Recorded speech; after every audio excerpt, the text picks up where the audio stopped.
Good evening, everyone. Welcome to the Human Services Committee of the Whole. Today's date is November 15th, 2022. And we have no speakers tonight or comments for the Human Resources Committee of the Whole. Can I get a motion to review and accept the minutes for the September 2022 Human Resources Committee of the Whole meeting? Motion by President Elliott. Can I get a second? Seconded by Commissioner Simmons. Any questions or comments? All those in favor? Aye. Are you taking the vote, or we? I can take the vote. I did open online as well. Oh, perfect. It popped up. Thank you. Okay, it looks like those pass. 1, 2, 3, 4. I'm not logged in, so if she could take my vote, ma'am. Okay. Thank you. Thank you. This evening, we have a presentation from our Human Resources, our Human Capital Chief, Dr. Christopher Miller, on staff diversity and updates and building a workforce that our students need. I'm going to turn the mic over to him, and then after that, we'll wait for questions to the end of the presentation. We'll talk about board budget priorities right after, and that will conclude the meeting. So I just want folks in the listening Zoom, YouTube, and Facebook social media world to know that's the agenda today, and then we'll be wrapping up. So with that, Dr. Miller, you're up. Good evening, President Elliott, Vice President LeBron, Commissioners, Superintendent Peluso, and Independent Monitor Jallo. Tonight I will be presenting updates on our staff diversity and ensuring that we are building a workforce our students need in the future. In the Office of Human Capital, we recruit, develop, support, and retain the most effective, diverse staff. That is our mission, that is our charge. Tonight, I will highlight staff diversity data, new hire data, a status on our vacancies, recruitment initiatives in place, and future priorities and needs. The emphasis of our work is to ensure the recruitment and retention of the most effective, diverse staff, because everything we do as a school district and community either attracts or discourages prospective staff and employees, and everything we do as a school community is either attracting or discouraging current staff. And it's really that simple, the impact that we all have as a community. And the need for change in mindsets, levers, processes, and culture is necessary to ensure that we can continue to recruit and retain. There's also a significant need for greater diversity in the classroom, and that's obvious in the Rochester City School District, in our state, and in our nation. More than 40% of public schools lack a single teacher of color. Males of color comprise just 2% of the teaching force in the United States. Research shows that students of color benefit from seeing teachers that look like them, speak like them, sound like them, are from places like them. And all students in our community benefit from being taught by teachers from a variety of different backgrounds, races, languages, and ethnic groups. The current state in the Rochester City School District is that students of color represent 86% of our student population, while 25% of our teachers are teachers of color. Tonight, I will share more detail on the current state of our staff, looking across job types and, for race and gender. To provide some comparative data, the state of teacher diversity in other similar Big Five school districts in New York State and nationally is reflected on this table. You see that in the Rochester City School District, we're actually leading the charge when we compare ourselves to Buffalo and Syracuse and nationally, with 25% of our teachers being teachers of color, Syracuse following with 24, Buffalo at 15, and again nationally 19%. In this slide deck, the data provided on the subsequent slides are from October 2022 with prior years for comparison, and some definitions for the abbreviations are provided on this slide. All staff reflects all RCSD staff, whether full or part-time and substitute. And you will note the abbreviations again spelled out here. And so getting into the data, I want to orient you to the slides that we're going to see several times as different across the slide deck. And you will note at the top of this slide the title, which is percent of all staff by race, with numbers of staff reflected for each of the 3 years which are noted at the bottom of the slide for the years 2020, 2021, and 2022. By color, you will note federal race categories: American Indian, Asian, Black, Hispanic, not specified, Pacific Islander, and white, with corresponding percentages noted above each bar color.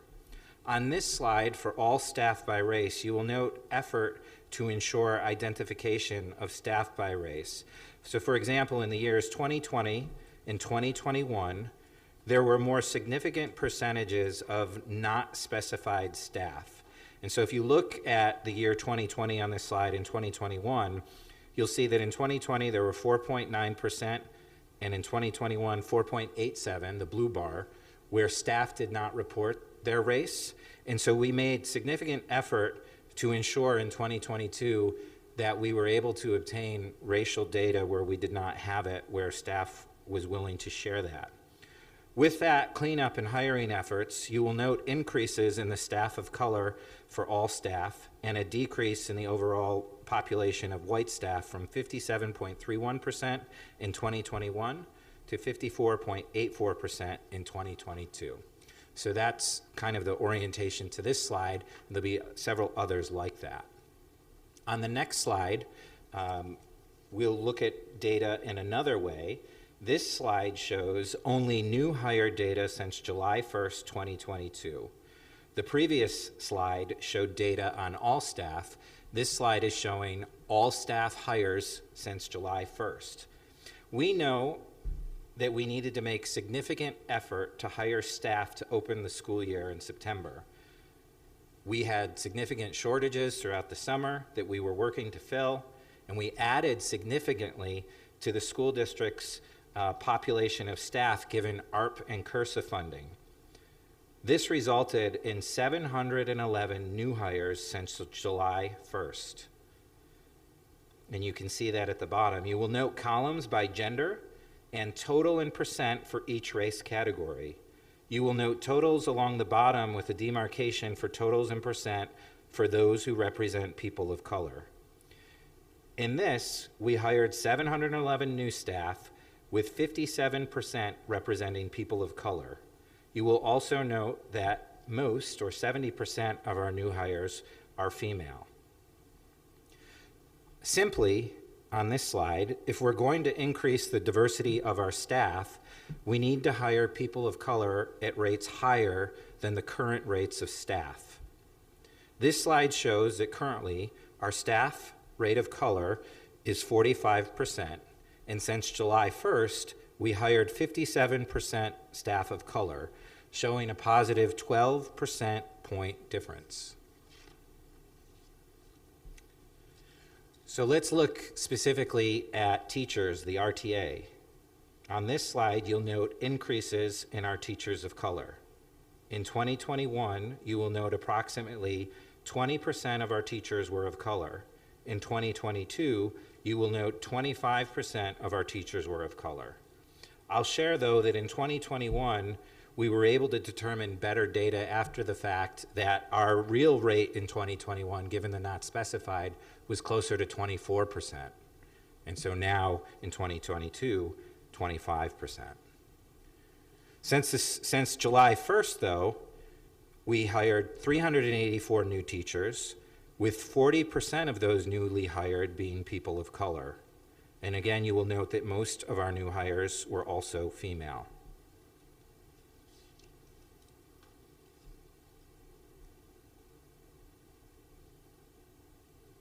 This slide shows that currently our teacher rate for people of color is 25%, and since July 1st, we hired 40% of our teachers of color, showing a positive 15-point difference.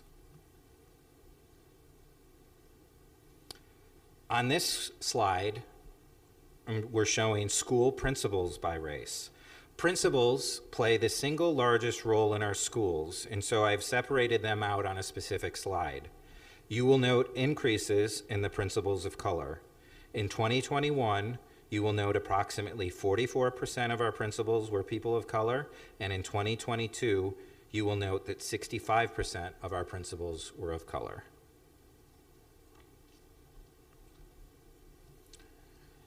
The ASAR membership is also comprised of folks who are not specifically certificated educators, and so they're represented on this slide. This slide represents ASAR civil service positions by race. And ASAR civil service includes many positions that help the operations and functioning of our schools, whether they're at central office or in other functions within the district. In 2021, you'll note that approximately 21% were people of color. I will point out, though, that if you'll note in 2021 that 9.8% were not specified by race. And so in 2022, we were able to obtain better data.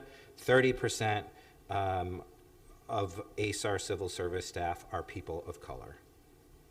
Since July 1st, we hired 53 new people within all of ASAR, and this includes certificated educators. And of them, 42% were people of color. And you'll note, again, that 74% of our new hires into ASAR were female. This slide shows that ASAR currently has a 38% people of color, and since July 1st, we hired 42% people of color, showing a positive 4 percentage point difference. And we have some opportunities here. On this slide, we're shifting to Bente, and you'll note increases in our Bente staff of color. In 2021, there were approximately 65% people of color, and in 2022, you will note 77% people of color. Again, I'd point out, though, that significantly there were percentages of people not specified in 2020 and 2021, and that was reduced or eliminated in 2022. But you'll note that staff that were white went from 28.16 to 25.36. In terms of hiring within Bente, we hired 107 new people, with 86% representing people of color. You'll note about a 50-50 split by gender. This slide shows that currently 74% of our Bente staff are people of color, and since July 1st, we hired 86% people of color, showing a positive 12-point difference. For RAP, our paraprofessionals and teaching assistants, similarly here, you'll note that in 2021, 80% of our RAP staff were people of color, and in 2022, 86% of our staff are of color. Again, I'd point out that there were some differences in unspecified data, and you'll note that white staff went from 14.85 in 2021 to 14.21 in 2022. In terms of hiring within RAP, we hired 96 people, of which 91% were people of color, and you'll note that 82% of those new hires were female. This slide shows that currently 85% of RAP is people of color, and since July 1st, we hired 91% people of color, showing a positive 6-point difference. On this slide, I am calling out and raising attention rather to our Office of Human Capital staff and diversity. These are the people who assist in the recruitment and hiring and help leadership and hiring committees with hiring and recruitment. And you will note that 64% of the Office of Human Capital are people of color. 6 of those individuals, or 21%, are also bilingual. So I'm going to shift now to provide an update on teachers that we hired for the start of this school year, providing an update on their certification status, and you'll note that 63% were fully certified to start the school year. This is of the new hires I'm talking about now. So 63% of the new teachers we hired were fully certified to start the school year. The following data are from the end of October, and you will note that we are working with this group for those who do not have full certification to ensure they are fully certified through the development of Teacher Certification Action Plans, or TCAPs.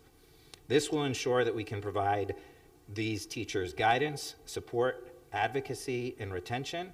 These are willing educators who want to work in the Rochester City School District and who are working towards their certification. We must be creative in how we recruit and develop and grow and retain our teachers. Given the significant shortages that we experience or continue to experience, we really need to focus on how we can ensure our students have the teachers they need.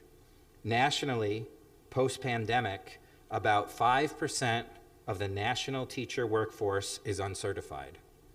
5% nationally. In the RCSD, we are at about 4%. Significant to how we support our new teachers is our Career and Teaching program.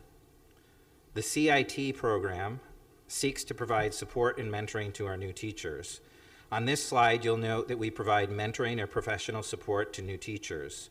The difference in support that you'll note here is based on the frequency, duration, and level dependent on the needs of the new hire. And so we are providing support to all of our new teachers, but that level of support may look differently. Some of our new hires have more experience than others. For example, we have teachers who have never taught, and we have teachers who have years of experience teaching. And so the level of mentoring support that we provide each is differentiated. If someone joined the Rochester City School District from another New York State school district, they would have been required to have mentoring support prior to coming, or while they were in that district. And so we provide them a less level of support, perhaps based on their need when they come to the Rochester City School District. Part of that is a paperwork difference. So that's some of the differentiation. The state requires us to produce and do more relative to paperwork. And so if people have already had that experience elsewhere, we'll still provide them mentoring support and growth because we want them to be successful and we want to retain them, but how it looks may be a little bit different. On this slide, we know that we hired significantly, as we had with so many different things. We did not have enough mentors in place, given the sizable numbers of teachers that we had to hire. And so what this slide shows you is that there are some gaps in terms of some teachers at the end of October who did not have the full level of mentoring support that we would desire. And so what you see here are the specific tenure areas of those who do not or did not at the end of October have mentoring support. And so what are we doing to ensure that these people are supported and successful in the Rochester City School District? The Career and Teaching program, CIT, has worked to develop several strategies to address the mentoring shortfall that we have for those teachers. And that includes filling and shifting caseloads of our mentors, recruiting new mentors in high needs area. To do that, the CIT panel interviews teachers to ensure that they're the right people and puts them through a significant process. At the end of October, we were able to realize 5 additional mentors. We also worked to recruit former mentors, and that resulted in 9 additional mentors returning.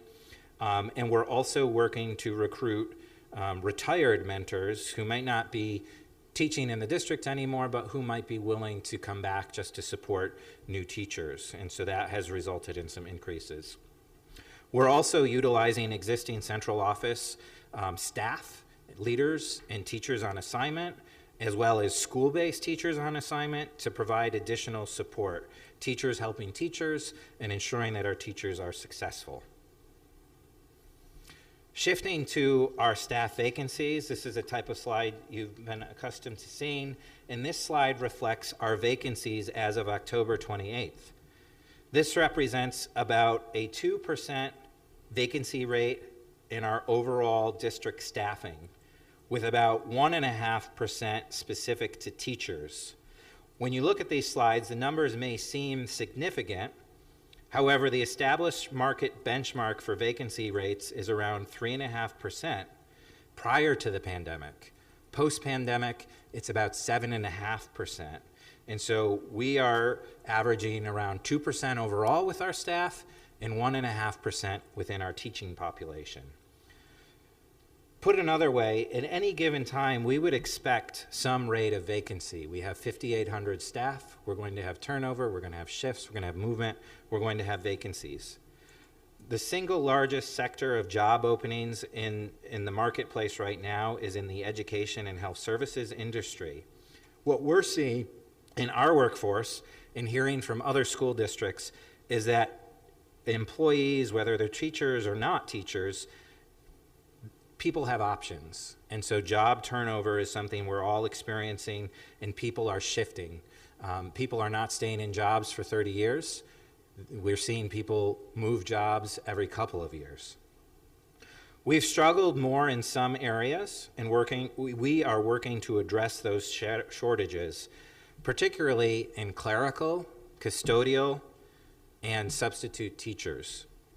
We're working to increase further our substitute teacher pools, and we will be doing a blitz recruitment campaign over the coming couple of weeks with an on-the-spot hiring event next month downtown.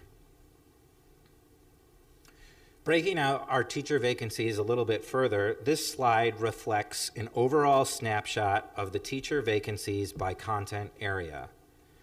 We continue to experience needs in special education and bilingual roles. And so you see the reflection of the 50.23 vacancies that we had on October 28th and where those shortages were. Going a bit deeper, Googling down, this slide and the next few slides reflect the teacher vacancies by school as a snapshot from October 28th.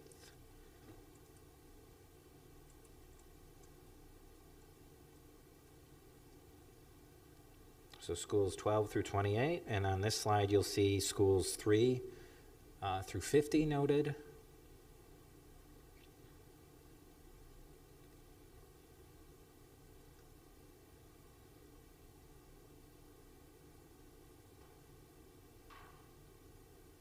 And on this slide, you'll see 53 at the top left and Northeast in the bottom right.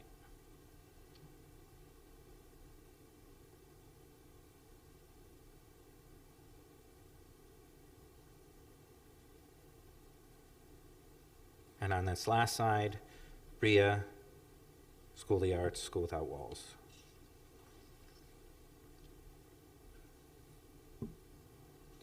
In September, I shared this slide, which highlights that we have several systemic barriers that have gotten in the way of ensuring the recruitment and retention of teachers. And we're working to address systems, processes, and mindsets to remove barriers. We have to work on these things. We are working on these things to do so strategically and collectively in partnership with community organizations, institutes of higher education, and with our leadership. Our strategy includes several key programmatic levers and work streams to attract, retain, and develop the right talent for our students' needs. I shared this previously, but we are working and we have started to develop new teacher residency programs with a goal to prepare 275 teachers over the next 5 years through partnerships with colleges and universities locally. And I would mention NYU, which is based out of New York City. We're working to develop stronger teacher recruitment by developing and improving our recruitment strategy and our operations to ensure that we can attract high-quality, diverse candidates. And that includes going to historically black colleges and universities and partnering with the United Negro College Fund and others to ensure that we can recruit diverse candidates to the Rochester community and Rochester City School District. We're also working to ensure those pipelines to grow teachers of color through the development of our own Grow Our Own programs. On the next couple of slides, provide some brief updates on our teacher recruitment pipelines. We are working to increase the number of teachers in hard-to-staff areas and subjects. and increasing the number of teachers of color and who are bilingual. We're working to provide assistance to cover tuition costs, and we've done that through some programs that the Board of Education has approved already, and that is part of our strategy to expand. We have partnerships with 3 colleges already. We're looking to grow that list further, where we have real programs that help with tuition reimbursement to ensure that folks commit to working in the Rochester City School District in exchange for some assistance with their tuition. We're also working to develop a Teach Rochester program, which is aimed at educating students about the benefits of pursuing a teaching career at a time where fewer and fewer students are entering into the profession. There is a shortage of teachers of color, particularly male teachers of color, and so part of our effort to recruit, we must recruit from within our own community by encouraging tomorrow's teachers today. We know that we have a TLI, Teaching and Learning Institute program at East High School, and we are working to develop a second TLI-like program at a different high school that will be focused on bilingual recruitment specifically.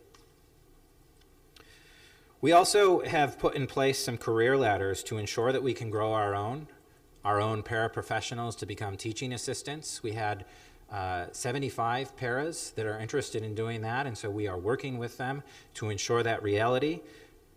They know our students, they know our community. They are oftentimes people of color who are bilingual, and this provides them an opportunity and a service to our community. Doing the same with teaching assistants who want to become teachers, teachers who want to become leaders, community members who want to become sentries in our district, and developing an assistant custodial engineers program to ensure that we can put more people in our community into custodial positions.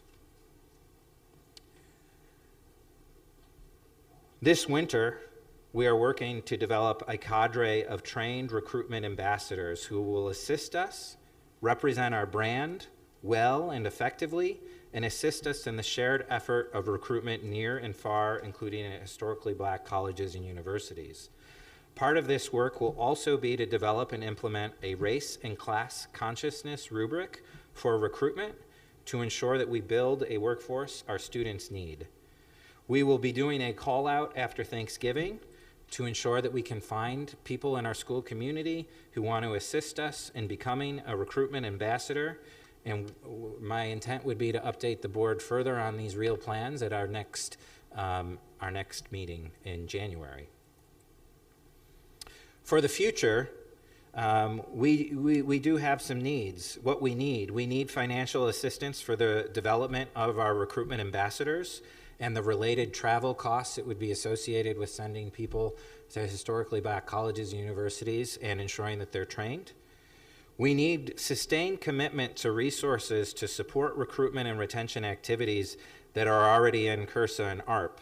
When CRSA and ARP are gone, we need to ensure that we can continue to engage in recruitment and retention activities, such as development of our recruitment ambassadors and having them travel to represent, but also ensuring that we can grow our own through tuition reimbursement and pipeline programs. These things require funding. ARP has provided us with some funding. When ARP is over, we need to sustain those activities to ensure tuition reimbursement and career ladder programs continue. So with that, I thank you and will answer any questions or comments you have. Thank you, Dr. Miller. I'm going to start to my left, go to the right, and then we'll go right back to the left. So with that, Commissioner Adams, do you have any questions right now? I'm going to go back around to. So I just have 2 statements. Can you put your microphone on, Commissioner Adams? Thank you. I just have 2 statements. One in regards to you said nationally, like people have options. I think that we as a district need to take into consideration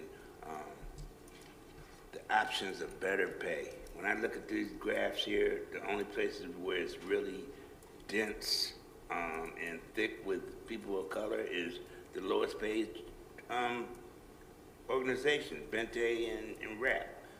We to retain these folks, man, we got to keep their name on it. We got to keep them at the table, man. I swear we do, or we're going to lose them. I also would like to say that what I noticed on this graph, under teacher vacancies, Northeast has the highest number of FTEs for special eds, man, and they probably need it more than anybody.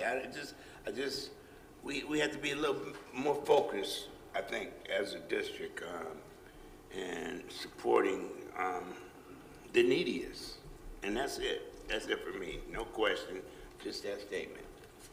Okay, I'll come back around too in case anything sparks for you. Commissioner Malloy? Thank you. Thank you so much for your presentation. It's really great to see all the progress that we're making. I do have a question just about the mentoring program. I think it's such a great idea to have mentoring opportunities just as a retention tool, and it looks like we're going in the right direction. Really pivotal for our teachers and keeping them here. Have any of our non-mentee teachers resigned since the beginning of the year? And do we have access to any of that data if that's the case? Or if have we talked with those teachers about those resignations? So I was planning to, in January, go over retention data and resignation data, and so I can make sure that that's part of the presentation in January. As to that specific question, I can find out for the board log around Sure. if any of those without a mentor have resigned, and relative to their exit, what were the reasons for their exit.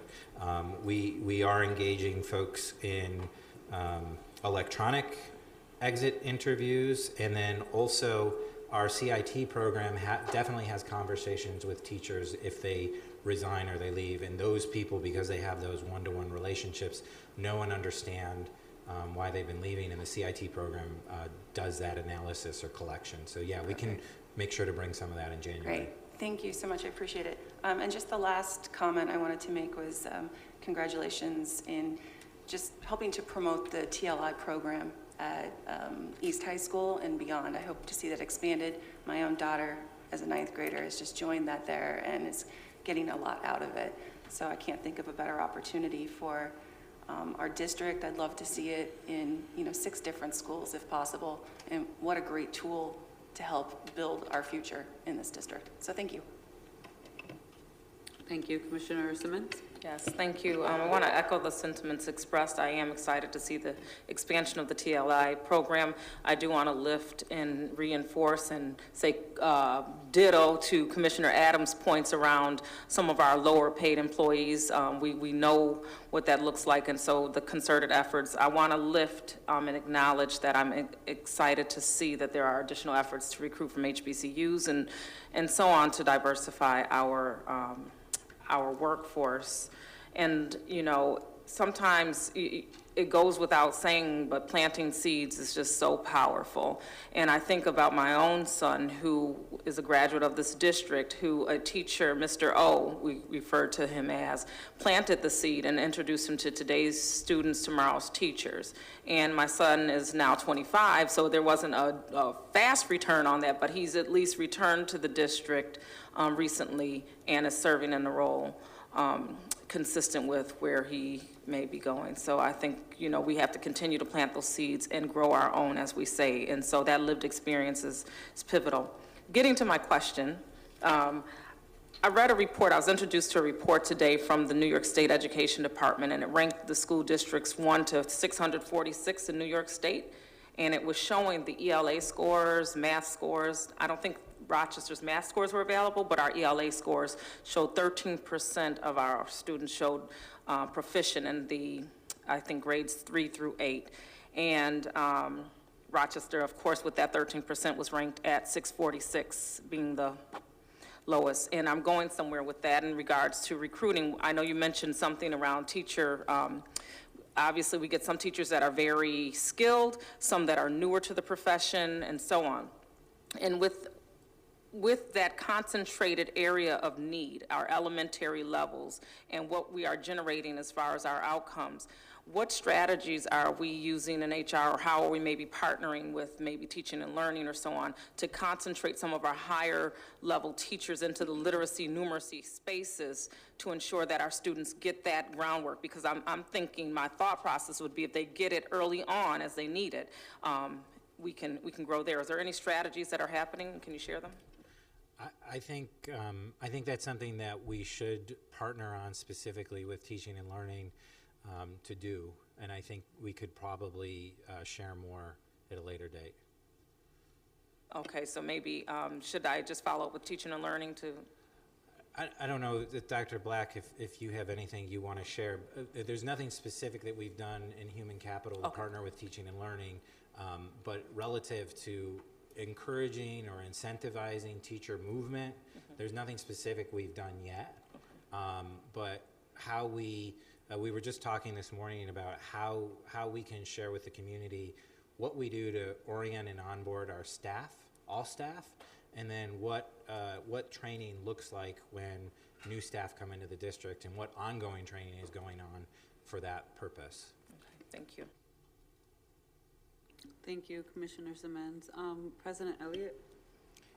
Thank you. My concern is that in the recruitment strategies, when we were able to recruit, particularly African-American students from the university, from the HBCUs, there was a community component to the recruitment, meaning that when they came in, they connected perhaps with folk from their fraternities or sororities or churches.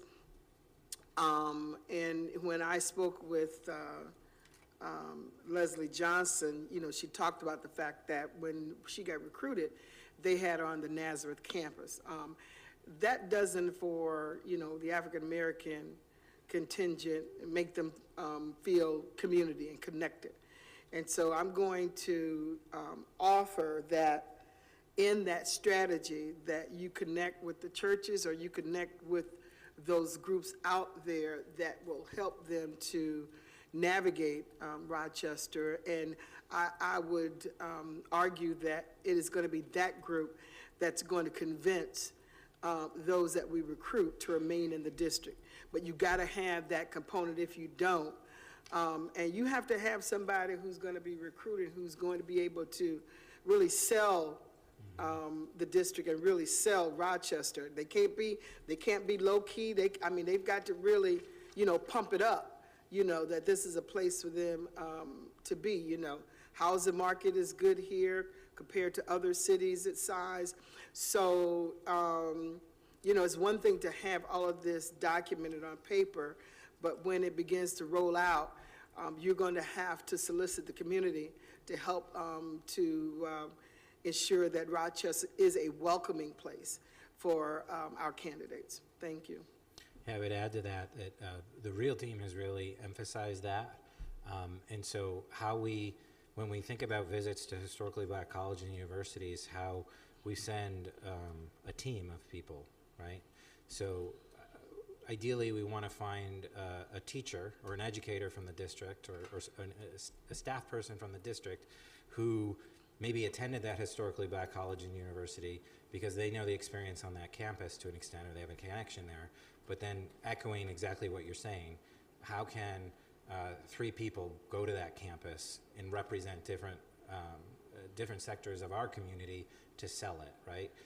When we visit colleges, we're going to be interacting with young people mostly, and what are they going to want to see or know about or learn about that's going to attract them to Rochester? So all the things you're saying, absolutely. Thank you.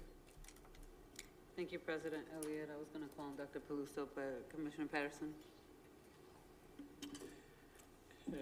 Good evening. I was surprised that we didn't have this data a month ago that was available to both myself and my colleagues.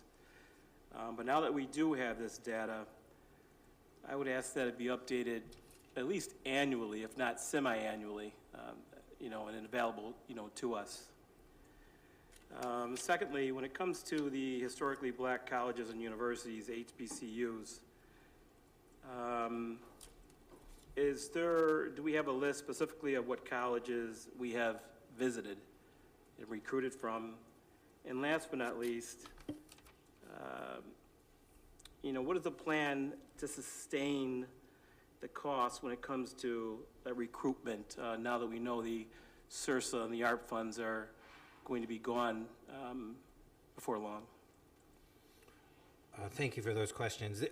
This is an annual presentation I've given. I think this is the third time I've given it and intend to continue to do that. And I think with the board's feedback, able to bring more into it. And we have not been making visits to historically black colleges and universities. Largely COVID put a damper on that. And so this winter, we're developing a plan for that. We need to request funding for that purpose. And so there's a process for us to request some of the existing or remaining SRSA and ARP funding to do that. So we're going to put a budget together to ensure that we can do that and make that request. And so what that looks like and how we sustain that, I think we're figuring that out in December. We're going to bring some of that thinking and ideas to the board in January, and so have that outlined. So we're gonna develop a plan as a community. And again, members of the REAL team have been really pushing for this, and so we're listening to their feedback, and we're developing a plan to do that, and ensuring that we can sustain that over time, because it's something we have to do. It's something the community expects, and it's one strategy among many strategies that we want to employ. And I think I think you had one other question I might have missed. Let's see. I think what I did mention is have we visited the historically black HBCUs? And the other question was sustaining, what we're doing now as far as how we're gonna. Yeah, if we have an aim to visit, I could throw any number out, 12 or 20 historically black colleges and universities throughout the fall and spring each year, visit different places, and sending teams of 3 or 4 people to those visits. We're going to need some definite funding to support that initiative and that work. Okay. But it's something that I know the board supports and recommends, and it's something that our community expects. So we'll put a budget together and ensure that we can do that and realize that. Thank you. Dr. Jallo, did you have anything you wanted to? Okay, President Elliott. I will be, I think it's going on probably this weekend, the HBCU Classic in Orlando. I will be going next year around this time, so that may be an opportunity for us to put some kind of table up during that time. I will be going down there. I've never been before, so I'm looking forward to an opportunity to go down there for that. So just keep that in mind, that that may be an opportunity. All right, thank you. Commissioner Adams. Oh, Commissioner Adams? Yeah, there was one other statement that I had meant to say at the very beginning. I appreciate this presentation. Well put together, very informative, and so thanks. Thanks for that. Thank you, Commissioner Adams. I have a couple of comments and questions too, but I just want to continuously be conscious about what the community hears. And so this data was requested by one commissioner a few weeks ago, whatever. It was already going to be as part of this agenda. And when it's a big ask, the board requires the board majority to vote on it. And if people don't have the votes for it, then they're going to have to wait for the data. The data is the data, and it will be available as it's made available. So I just want the community to know you'll have access to the data and the information. It'll be a part of an ongoing process. I'm sorry, what happened? Oh, okay. So I just want the community listening to understand how our processes work. So this is also not technically new data. We shared this data last year, and we've shared it before, and we shared it when it was Harry Kennedy, who was the chief in the HCI department. So I just want to put that out there. But a couple of things. The tuition reimbursement, I want to put that on the HR committee agenda for the future, just to have a better understanding of how that works and how accessible is it, what the process is, and ensuring that our employees have access to it, and that they know how to access it, right, and that it's done, because I have heard in the past some issues around tuition reimbursement and people depending on it, and then also depending on that reimbursement to pay and register for the next class, and then being caught up because we didn't process checks or process fast enough. So just a parking lot topic for future. Thank you for putting out the conversations around even what January is going to look like around recruitment and retention.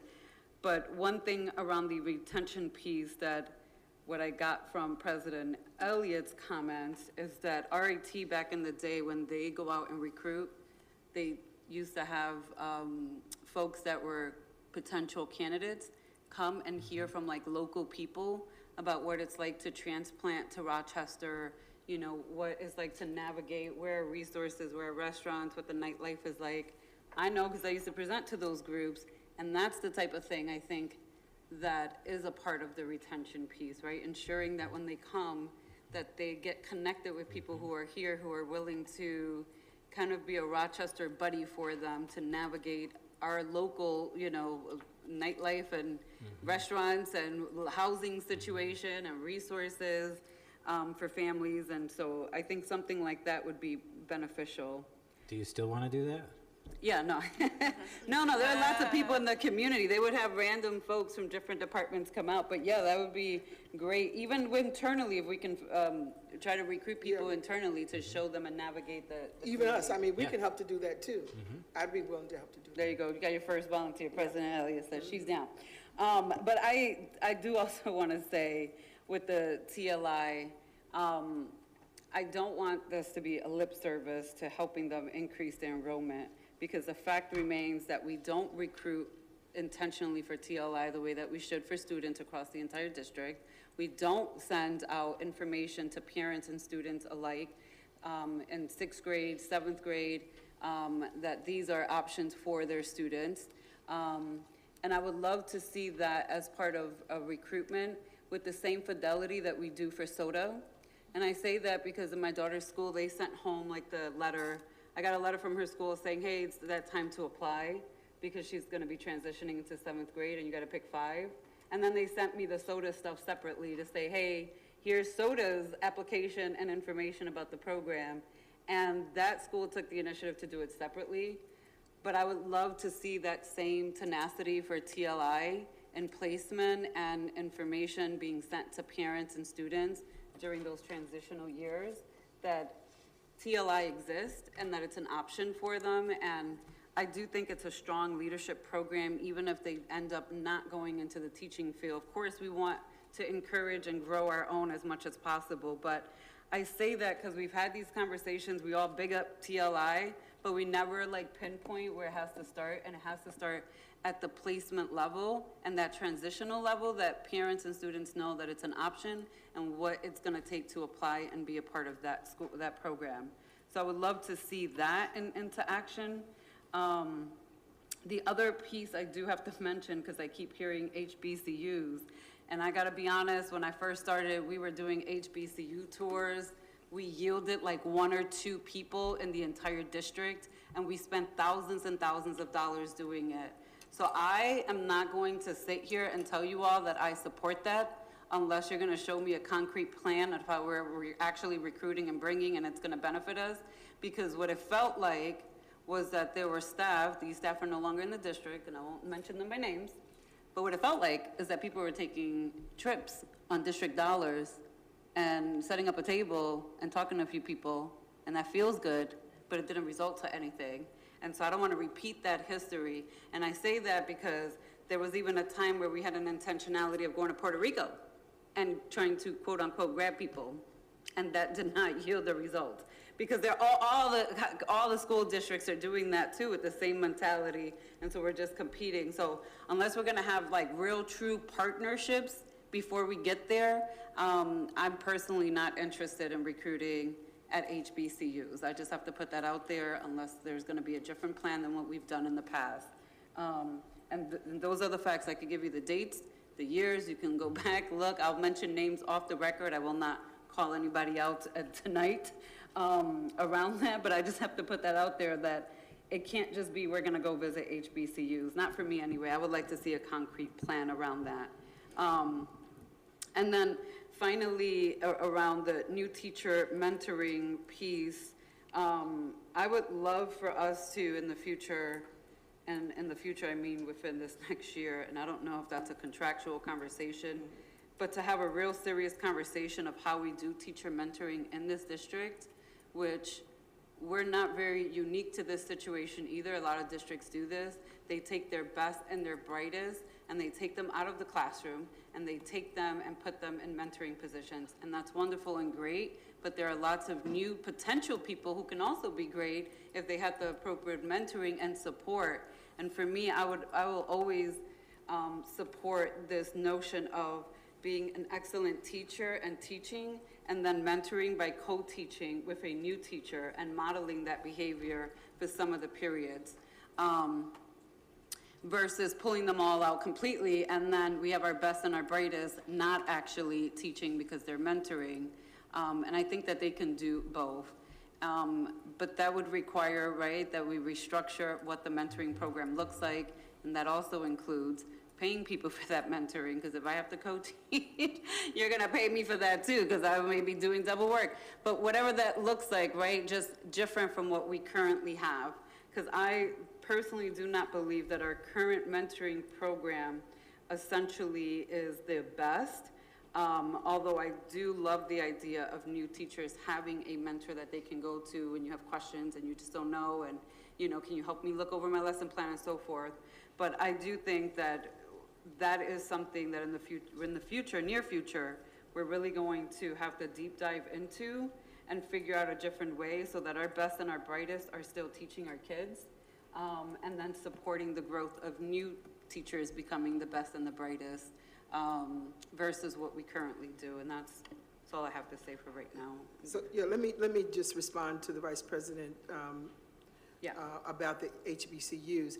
They have to be deliberate, because you have to go to those colleges, HBCU colleges, that are focusing in on education, or those departments that are focusing in on education. And there are those departments within, and those programs that are within the HBCU community. And so while, you know, we can't just be doing a broad brush of, you know, of our recruitment efforts, it has to be more deliberate and more tailored, because there are teaching departments, and there are, I think, Dillard focuses in on education throughout its university. So I'm definitely supporting HBCUs, but I do think that it has to be a strategic way in which we go about recruiting. We can't just be out there, you know. I mean, it's fun to be out there. I mean, because, you know, really, because if you're black and you're in this space, going there, you are in total awe, right? Well, because many of us have not seen that, and we thirst for that. So I'm not gonna hate on them for doing that, because some of us need it. I'm just gonna put it out there. But, you know, in terms of our efforts, we do need to be deliberate in recruitment. So please take that in mind when you're developing the strategies. Yeah, Thank while you. it's competitive, it is competitive, right? Because lots of school districts Right. have communities that are saying we need to go do that, right? And we're competing, right? If you're at a college in Georgia or South Carolina, are you going to want to go to Chicago or New York City or Boston or Rochester, right? So we're competing with that. To your point, President Elliott, who we send, how they know what it's like to teach in our classrooms, what it's like to get hair or go to church done in Rochester, right? They need to be able to speak to those things, because that's what people at the colleges are going to be asking questions about and going to be interested in. And what supports can we put in place to help these young people buy their first car, buy their first apartment, right? Know how to be networked in and connected into our community. And so, to your point, sending a diverse group of people that represent our community to do that. But we will be competing with other school districts. So it's not a silver bullet, which is why we have to do and we have to try many different things that are going to result in the best, and so in the best growing and developing our own, which is why we want to focus on how can we grow our own, how can we encourage middle school students to choose high school programs that are going to prepare them to become teachers and then come back and teach in Rochester. How can we attract people that left Rochester? Because there's lots of people in their 30s and 40s that left Rochester because they couldn't get a job teaching, right? We all know that there were shortages and layoffs in the district. Where did those people go? They went to other states. How can we bring them back to Rochester? There's lots of people like that. I'm one of those people. I left and I came back 16 years away because I couldn't get a job here as a teacher ultimately, right? And so there are a lot of people like that. We need to do that as well. Yeah, but that speaks also to maybe our own internal issues that we've had in the past. And so where, a lot of black and brown teachers and other staff that wanted to come in to Rochester were not able to come in, but they can go out to the suburban districts. So part of that, we've got to make sure that our own internal processes are welcoming. And the fact that this board is, pressuring the district to increase its black and brown staff. So I'm hoping that the systems that we have in place are going to welcome those candidates. Thank you. I think Commissioner Adams has a question. Commissioner Adams? So, people around here talking about TLI, so they made me make this statement. Both of my daughters are members of TLI. One is on her 3rd year and one is 1 year. So that's how much I believe in TLI. Just had to put that statement out there. And I'm sure the TLI folks' ears are ringing. I want to just be clear. We want to help grow the TLI program at East by encouraging middle school students, and to the point of Vice President LeBron's suggestions as well. We want to create a second TLI-like program at another high school. So it's not that TLI is expanding elsewhere. It's we want to create another program like that focused on bilingual development, but they're aware that we're focused on this as well. And that's excellent to hear, but just make sure that every potential seventh grader knows that it exists and that it's an option, and that's all I'm asking, is that we do it equitably across the same way in Fidelity that we give soda, right? Rightfully so. And I say that not with no ill intentions for soda, because we just applied ourselves. But I do think that it's an excellent opportunity for so many kids who don't know about it. And again, that it's an excellent leadership program, even if at the end of that experience, students go on to other careers. We know people who started off in TLI. I know people who are very successful in the Rochester community, but started in TLI and are in other careers across the field. So definitely want to ensure that every parent and every student in 5th and 6th grade knows about the program, how to apply, and that it's a viable option for them. All right, if there are no other comments or questions. Oh, I'm sorry, Commissioner Malloy. Thank you. Just a question that's probably going to need to go onto the question log, but something that just piqued my interest when Commissioner Simmons earlier was talking about literacy, and I'm so glad that she brought that up. It got me thinking about how we're funneling our talent into, those literacy positions. My question is, and I'd love to have the information or data for this, I know that there were a number of literacy specialists or instructors who were laid off 3 years ago with the huge layoffs that we had. Were those positions ever refilled, and have we added to those literacy positions since with ARP or CURSA funding?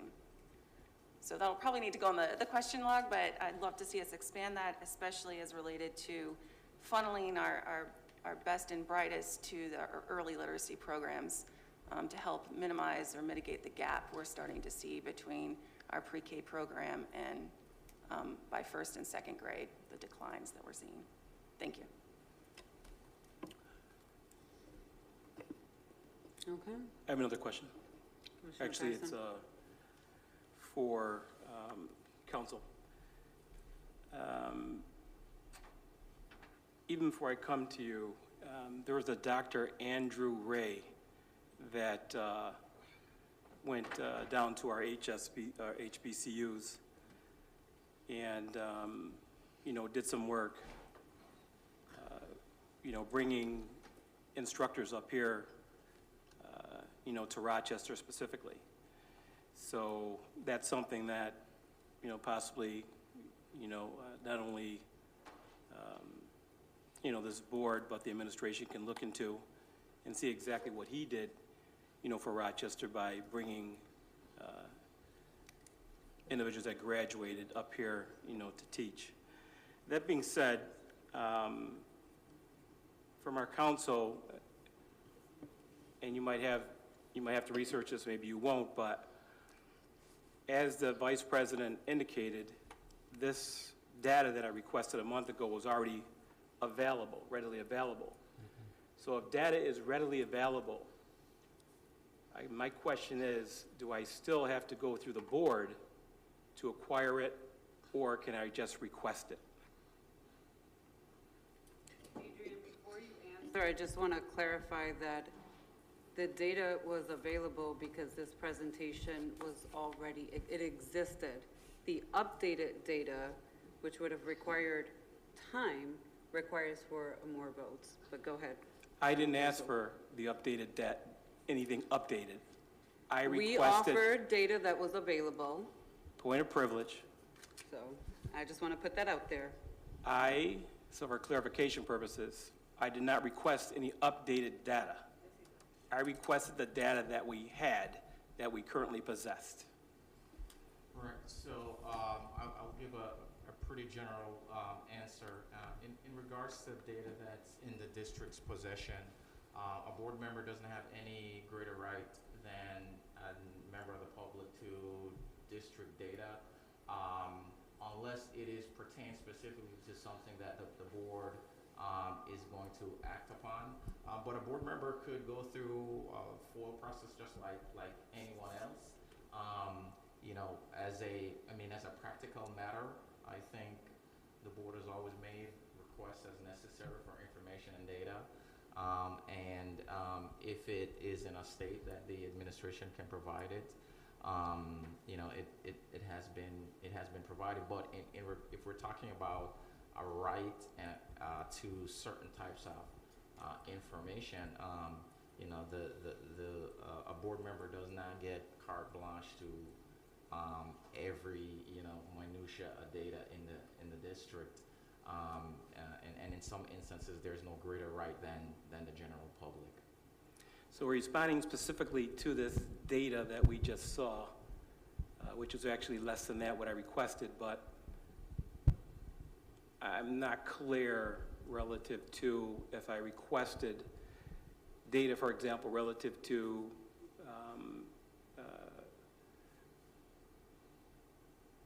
people of color that were in these positions, be it teachers or principals. So that being said, would I have to, and again, I'm just saying for clarification purposes, because I don't know, only what I've been advised that, would I have to seek the entire board's approval to get existing data on the number of, say, for example, black teachers? All right. So what I will do is I will, if it's okay with you, Commissioner Patterson, I'll shoot you something after the meeting. I think there's been some kind of rules of the road that the board has agreed upon amongst themselves to abide by as it pertains to whether the data already exists, whether it's going to take, a certain amount of staff time to compile that data and put it together. So maybe the information wasn't available. Was it not quite in the state that you were requesting it, and that could have required additional work? So I will send you a much more thorough explanation after the meeting, if that's okay. Thank you. So, yeah, I just wanted to also respond. I sort of came in on the last part where Commissioner Patterson was mentioning Dr. Ray. Not only Dr. Ray, but there were school board members at the time. Archie Curry, Frank Willis, who else was on the board at the time? But these commissioners also participated in that. So in addition to Andrew Ray, when he was in the district, there was a cadre of people who, you know, engaged in these efforts to go down to recruit. So I don't know if you had that information as well, but there were board members that also participated in those recruitment drives. Thank you again, Dr. Miller. And with that, I'm going to switch topics to board priorities, finance priorities. So we're going to go into the finance topic very quickly. So I had a number of smaller meetings with board members, myself and the board clerk, and our CFO joined us in those meetings to both get feedback and have some listening on some of the board priorities. Just as a reminder, realistically, we shouldn't have more than three, I would say no more than four, but three ideally for board budget priorities for the administration. And are you going to pull it up, Rahima? Is it going on the screen? Okay. So we do have a sheet of some of the feedback that we heard and where it's at and if it has the support or not. But before we go into, well, she's pulling it up, some things our CFO has wanted us to consider is a multi-year approach. So if we have some board budget priorities for this year, and let's say, for example, they don't make it, that we look at then potentially adding it for next year and so forth, so that we're building off of the budget priorities versus just pulling them up and then every year it's just kind of randomly grabbing versus having a plan for how we're prioritizing the budget priorities. So a multi-year approach versus a yearly approach. What concepts and direction is driving the budget? What does the board want to get from it? Any study issues, prepare cost projections and so forth that add to the budget. I do want to say on here, it says a pay equity study, and I want to be clear, I'm not asking for a study. I actually hate government studies. That's another waste, in my opinion, of tax dollars. I, however, do want to have a pay equity plan, which would include, it has to be a multi-year approach because I do not think that financially that we could do it in 1 year, but there will have to be an analysis from both HCI's department and the finance department so that we can look at every single staff person, the pay that they started, the pay grade, and when there were increases in starting salary, whether those individuals were ever made whole, and if not, what it's going to take to make them whole so that they're in the same range, if you will, had when the new person started, for example. So there's this pay gap inequity that we've created by increasing minimum pay for people over time.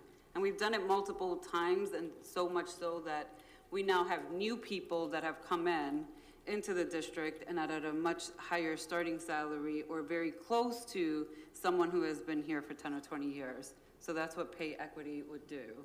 And on there, these are initials. So these are the folks that currently are supporting it. The other one that has come up is increased registrars. So currently, there are 11 registrars for the entire district. The ask is to increase that to at least have at least minimally one more, but also they're 10-month employees and seeing how we can make them full-time 12-month employees to do this work. And I'm going to stop at those two and see if anybody has any comments or questions on those two. Any comments, questions? Go ahead, Commissioner. Oh. Is there a way that you can, you want me to is it on board docs? Okay, so, I'm sorry, y'all, give me 1 second. I'm gonna email it to everyone. And, yeah, I'm gonna email it to you all now, so, because people are having a hard time seeing it from the screen up there.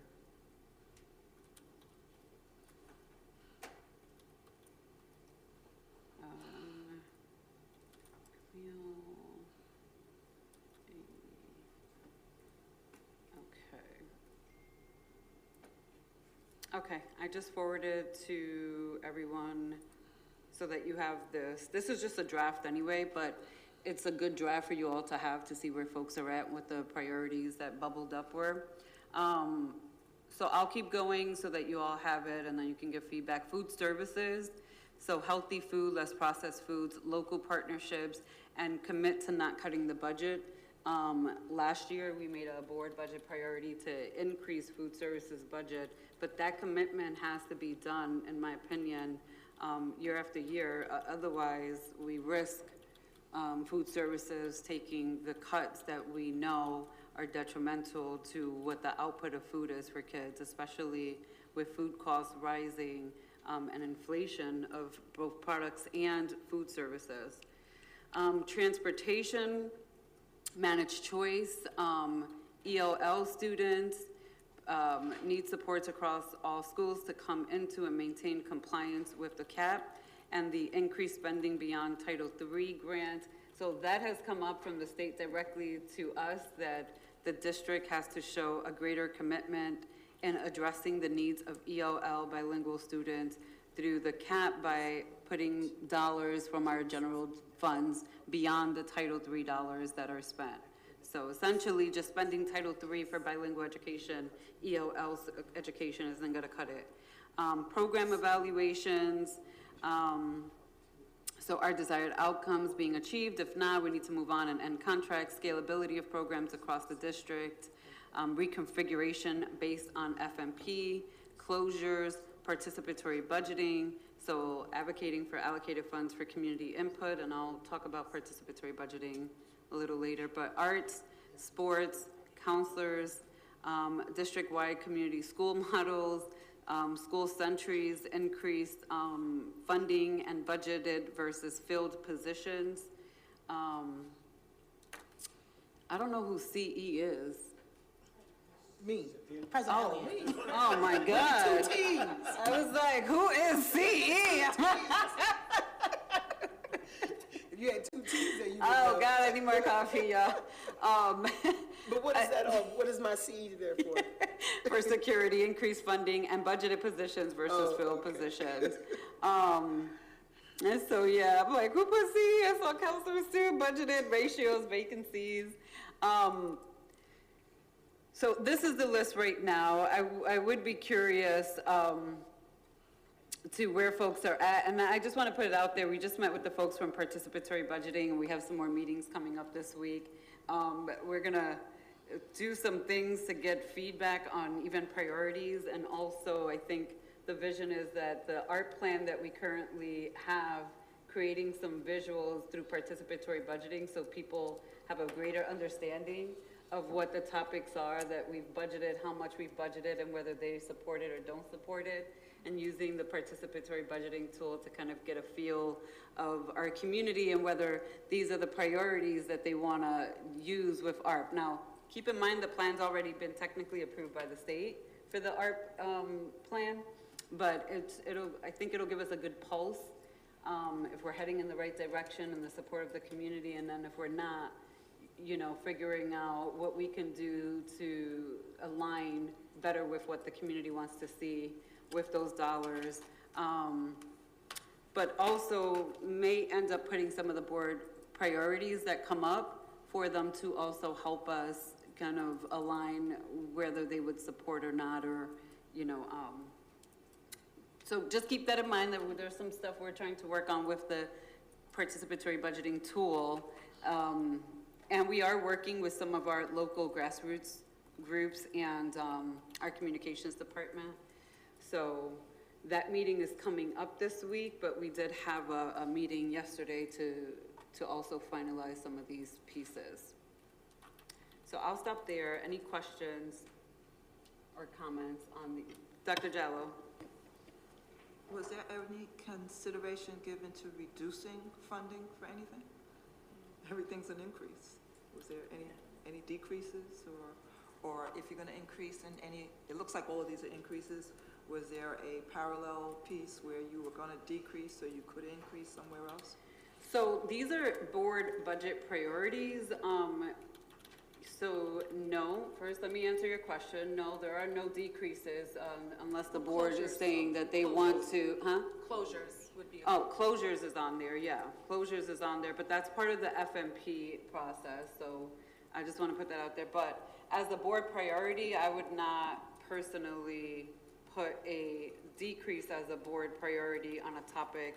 I think that is for the administration to figure out where they can effectively make decreases, because what I don't want to see is how we end up here, you know, a decade later, having conversations that we're down to 11 registrars that we made into 10-month employees, and then we see resolutions where they're working 60, 70 hours, because that's the reality. They have to work that to like do this work, because we've cut those positions because we didn't really understand what they were doing 10 years ago.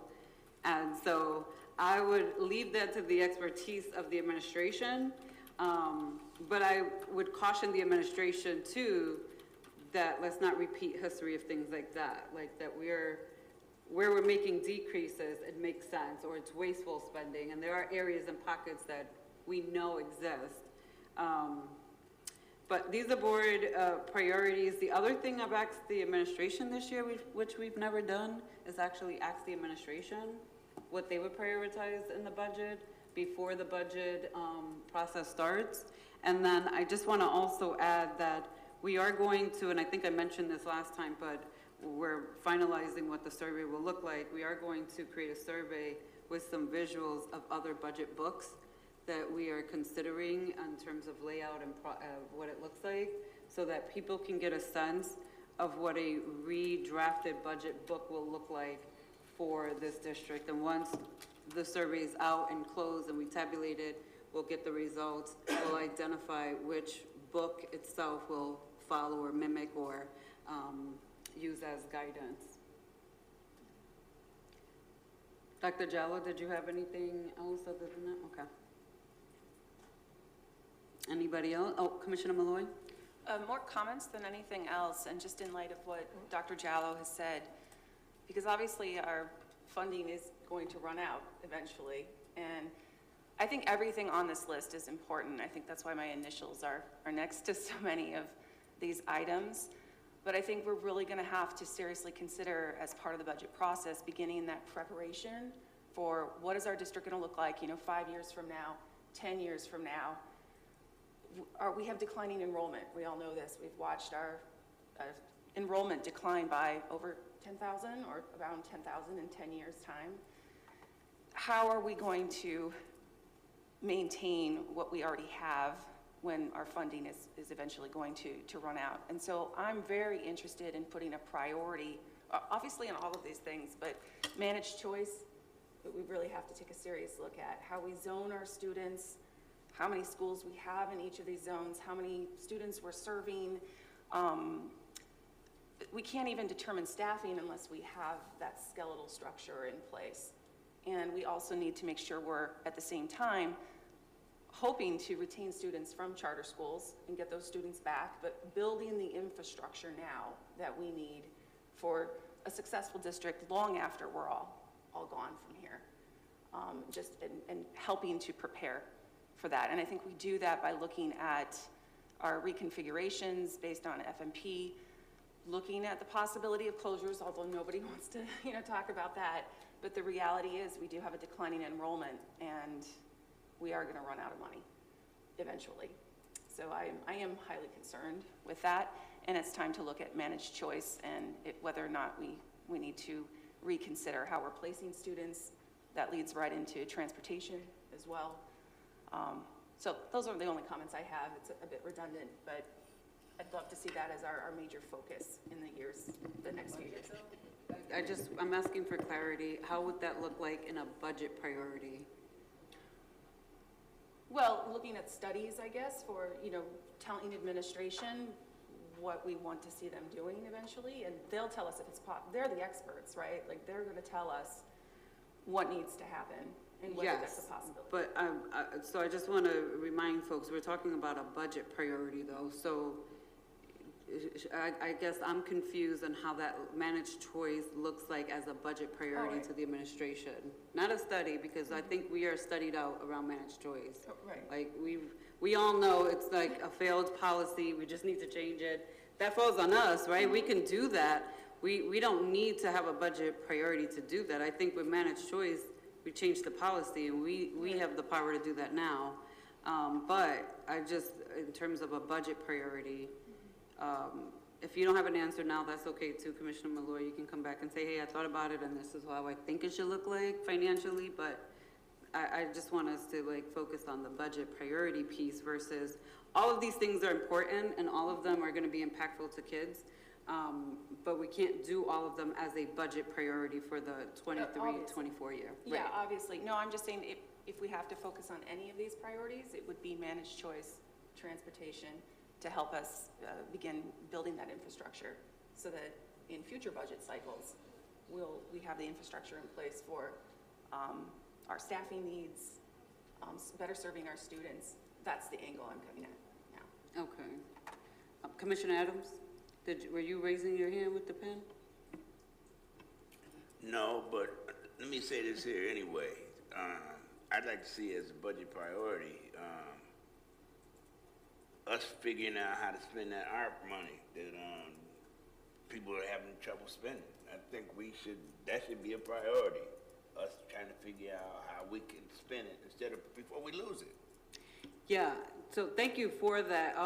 We are gonna use the ARP plan right now, which is kind of hard to kind of read through for both people, for us ourselves and also people in the community, because the formatting is like an Excel formatting. It's like really dense too. We're gonna take that and create some visuals through participatory budgeting.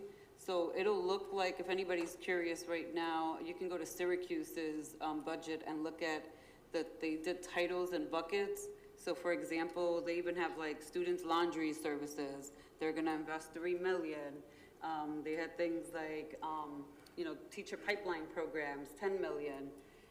And these are just really, the student laundry one is a real one. The teacher pipeline for Syracuse, I'm not sure. But these are buckets that they created with their ARP and they put the amounts. And then with their participatory budgeting tool, they ask their community to like give input and then file them in terms of priority. So we're still figuring out how we'll do that piece. And then the other thing is that we saw an example of a different district that had a hard stop. So they said, here's $3 million and prioritize those $3 million within these topics.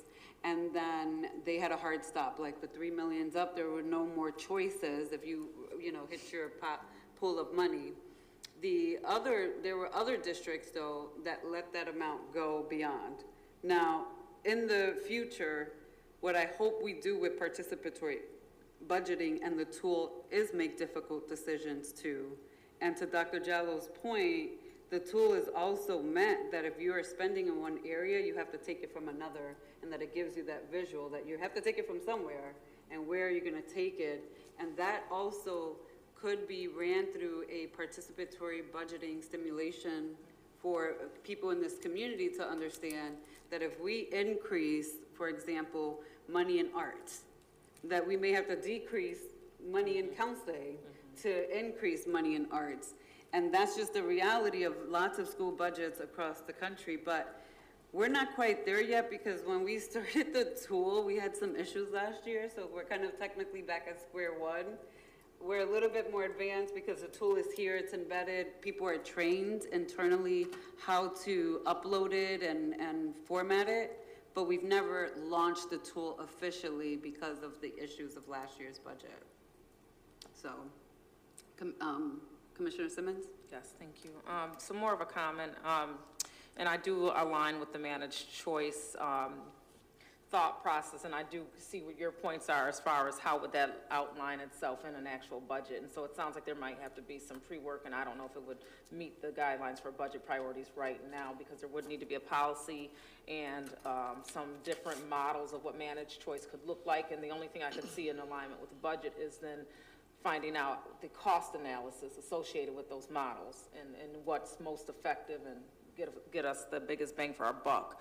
The other piece is I recognize program evaluation is highlighted, and so I am noting that if it is highlighted, it may be something that it's outlined in other requirements, something that we will need to address, so not necessarily a budget priority, and I'm more than okay with that. But I definitely want us to make sure we do some program evaluation. And there's notation under here that says our desired outcomes being achieved. If not, we may need to move on in contracts, which again, I think in previous administration, it was acknowledged that there's some, the coined word cash cows that are going, so it's kind of bleeding the district. But I will say that if we are going to go into program evaluation, that we give our programs that are in place a fair chance to actually meet the needs. So if they don't have MOAs, MOUs, or whatever the case is, to actually execute what they have agreed to do for us, and they can't do it because they're waiting on these things, it is, you know, kind of counterproductive to do that. So we need to make our programs whole. I know there's a process, but we do need to make sure that's in place before we make those determinations. So I wanted to make that comment. Thank you. And thank you for mentioning the highlighted piece, because they are, you know, if you look at actually almost all of these, I feel like I can point to almost all of these, not in Dr. Jallo's plan. I just have to say that, and I don't mean it in a joking way, but if I look at these are part of your plan. But also ELL, we do have a CAP, which is a corrective action plan, and we've had that for a couple of years now in terms of a turnaround plan for ELL in this district. So I just have to say that, because again, that comment around Title III funding only that did come from the state, saying we cannot get out of our ELL cap by just funding it with the bare minimum and the bare like funding budget item line of only using one title of funding versus allocating funds from our general funds to also support the Title III funds for the services that are needed. Commissioner Adams? Oh, President Elliott. So just a couple of things. I know we had talked about these priorities before in the brainstorming sessions. And so what I'd like for us to keep in mind is that how does all of this relate to what we're doing around student outcomes and what our goals are for this year. So I think we have to keep our goals in mind around that. And, you know, how can we take this book, and I think Dr. Jallow mentioned this, about when we can look at this budget book and say that it is focusing in on student outcomes. So, you know, what we decide, I think we have to keep that in the back of our mind as we are going to deliberations. But I'm also concerned about, because the state is going to be requiring us to have electric buses. And so, and that's going to be quite expensive. And so, I don't know, Dr. Peluso, if you have any information on the electric buses, and I don't think that they were going to be giving us funding for that, if, you know, some of the information that I've heard, but I think we have to look at when that's going to be, you know, implemented and begin to prepare for those electric buses. And, you know, just overall, you know, how do we take this budget and, you know, it really is, you know, we are giving some, you know, some of our suggestions for what we think is a board, but all of this has to be, the center of it has to be student outcomes. So. Thank you for. Do you have any information on the electric buses, Dr. Peluso? Well, you know, we work with so many vendors with our buses too, so we have to make sure that they have the electric bus capacity as well versus us. So, and I do appreciate this conversation, this whole budget priorities, right?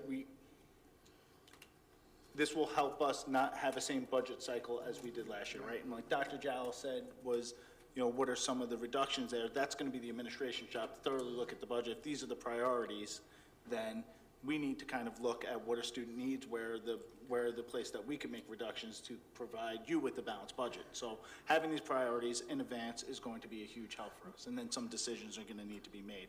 I do want to just remind everyone that we put on a budget goal, one of our board goals and superintendent's goals, that we will look at managed choice policy this year, right? Okay. So we will look at managed choice policy this year and get that through and look at, and then we have reconfiguration for the 24 and 25 year, right? Which we will engage our community about what is it instructionally that we have resource-wise to provide our kids with the best quality instruction that they deserve in buildings and by high-quality teachers, and what that means for our district footprint, right? And those are conversations that we're going to have to engage in during the course of the year. So, but I'll call you Dr. Adams, but to Commissioner Adams' comments with regard to the money that we've got this, servant ARP dollars that we have. If we're having a conversation at this day, it's about ELL. Some of that money can be, allocated for ELL, And while I know there's this conversation about, well, how do you, fund it for the next year? Let's see about using up those dollars right now. And, we were worried about, how we got to fund it, but let's focus in on how we can get these dollars to our programs that are in great need, and help with, translation services and other kinds of supports to ensure, because ELL and special ed is one of those areas that are, 50%, around 50% of graduation rates. And so we got to look at how can we put that money in those two areas in particular to help to elevate, the achievement gap. Thank you. Thank you, President Elliott. So right now, there's only four, I guess, pulls, thumbs up, if you will. Adrian doesn't like to pull straw, and I'm with him. A vote is a vote is a vote, whatever you want to call it. But 4 in support of pay equity.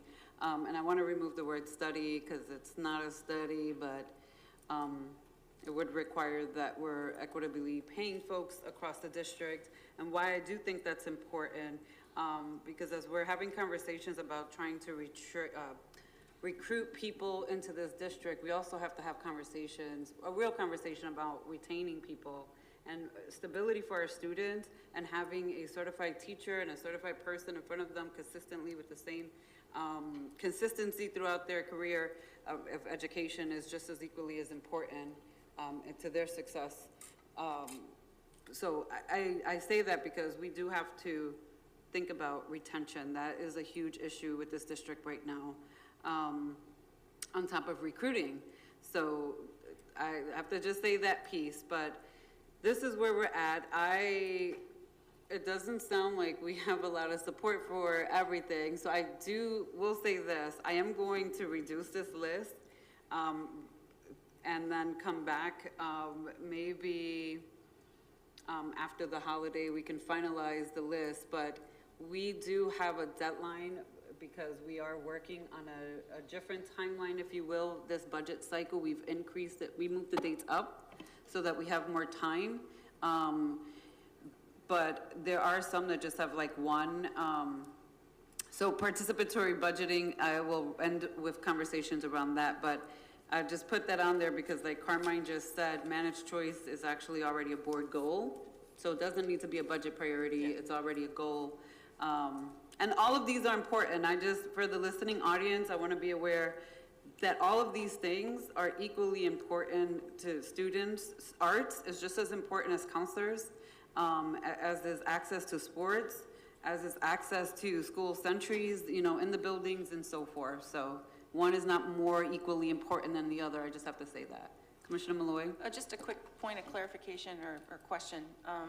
How many would you say you'd like to see this narrowed down to ultimately? 3. 3 is my personal ideal number, but again, just as a reminder though, that our CFO wants us to start thinking of like multi-year.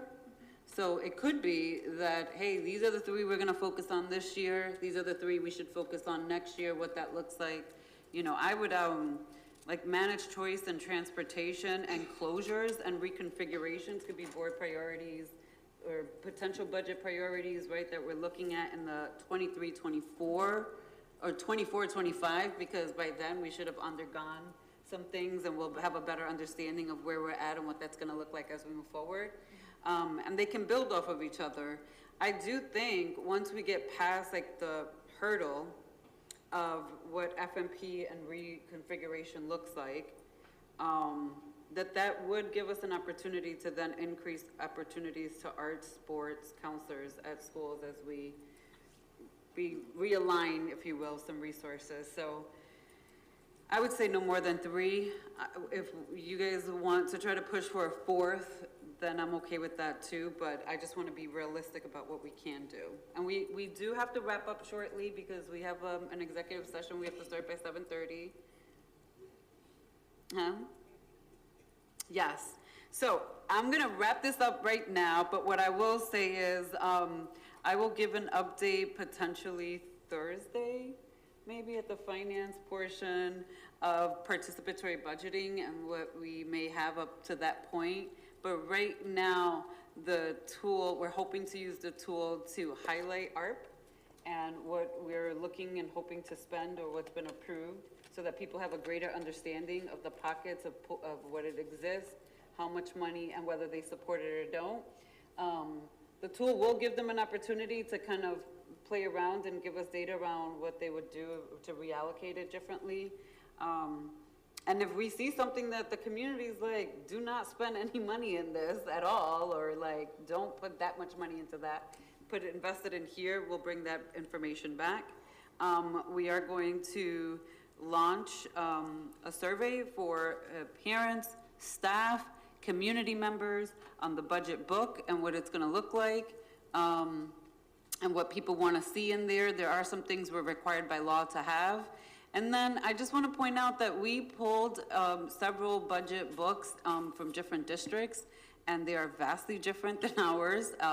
And so people need to know that we have an extensive budget book, but that extensive budget book is so extensive, it's confusing, and people don't know how to follow it, and that is not helpful when it's that extensive. But certainly, there were districts that had budget books with like 58 pages, and that was their entire budget book, and we're not necessarily looking to cut that much either, President. But we are looking for that right balance in between of information people can follow, information that makes sense. And at the end of the day, you know, it's my belief that parents just want to know how dollars are being spent in their child's school. Where's the money going? How will my child's school get their fair share? How is it being allocated, and is it being allocated responsibly and equitably? And I want to make sure that they have that understanding when they open our budget book, that they can follow along and answer those questions. And so with that, if there are no other questions for right now, we'll wrap up. I'll cut these down, and then we'll have a second conversation, and perhaps our board clerk will collect some data, if you will, for us before the next session. And that's it. That concludes our Human Resources meeting of the whole for tonight and our budget priorities conversation. Motion to adjourn? We need a motion to go into executive session. We're gonna go into executive session. Am I the one to do that? Or is? I can just read it right from here, right? The board may reset, we're gonna recess into an executive session to discuss matters leading to the appointment of a specific individual and or to discuss matters of concern with the general counsel. Is that the executive session? Or you want different language? Or to discuss matters leading to the appointment of a corporation. Or the appointment of a corporation. I said specific individual. I know you got the text. Can I get a motion? Motion by Commissioner Malloy. Second. Seconded by Commissioner Simmons. All those in favor? Aye. Aye. And good night, everyone. We will not be returning to vote on anything, and we will end the meeting from downstairs. Feel free to complete the Commissioners Board survey if you choose to.